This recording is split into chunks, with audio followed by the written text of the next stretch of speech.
In December of 1872, sailors crossing the Atlantic noticed something strange.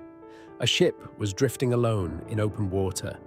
Her sails were raised, her cargo was still aboard, her supplies were untouched, but there was no one on deck, no crew, no passengers. The vessel was the Mary Celeste, and whatever had happened to the 10 people aboard had left almost no trace. The Mary Celeste was a merchant brigantine built in Nova Scotia in 1861. Originally named Amazon, the ship had already experienced several misfortunes early in its life, including accidents, damage, and the death of its first captain. By 1872, the vessel had been rebuilt and sold to American owners. Its new captain was Benjamin Briggs, an experienced and respected mariner.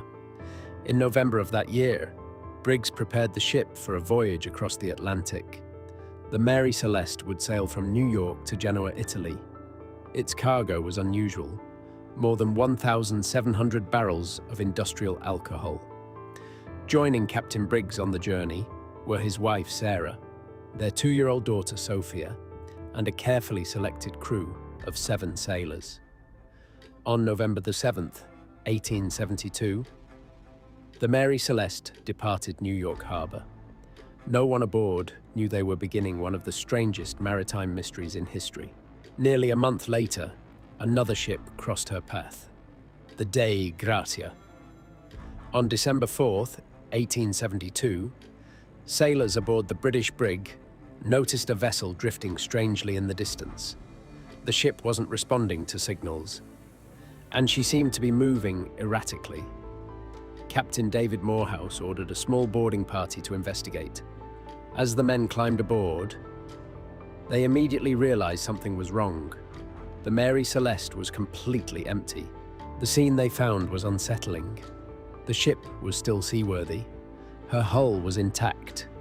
Her cargo of alcohol barrels remained in the hold. Food and water were plentiful.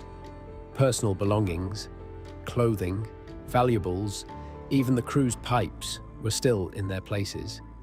There were no signs of violence, no evidence of a struggle, and yet the entire crew had vanished. Only a few things were missing. The ship's lifeboat was gone. So were several navigational instruments, including the sextant and chronometer. The ship's last log entry was dated November 25th. 10 days earlier, it recorded calm weather, nothing unusual, nothing alarming. And yet, sometime after that entry, every person aboard disappeared. The Dei Gratia crew sailed the abandoned ship to Gibraltar, where a formal maritime investigation began. Officials carefully examined the vessel. They looked for evidence of piracy, mutiny, insurance fraud, or murder. Investigators noted several strange details. There was about 3 feet of water in the hold. Not unusual for a ship of that size, but possibly concerning to someone who feared the pumps had failed. Some sails were poorly set. A pump had been partially dismantled, and there were small marks on the ship's bow that investigators briefly suspected might have been caused by tools or weapons. But none of it proved anything.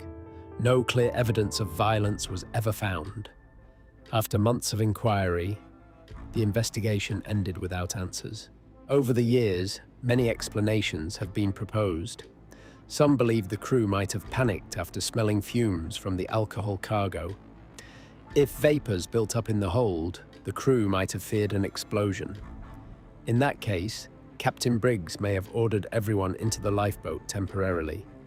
But if the lifeboat line snapped, they would have been left drifting alone in the Atlantic.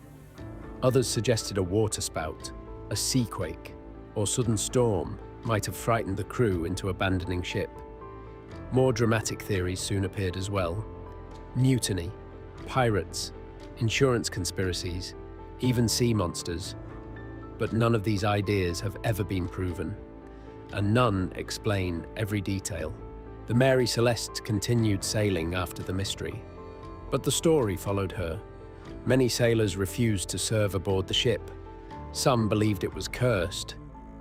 In 1885, the vessel was deliberately wrecked in an insurance fraud scheme off the coast of Haiti. But by then, the legend had already taken hold. Because the real mystery had never been solved. What caused an experienced captain to abandon a seaworthy ship? Why did the crew leave behind their possessions? And what became of the lifeboat carrying 10 people somewhere in the Atlantic? More than 150 years later, the fate of the Mary Celeste's crew remains one of the ocean's greatest unanswered questions. And somewhere in the vast Atlantic, the answer may have disappeared with them.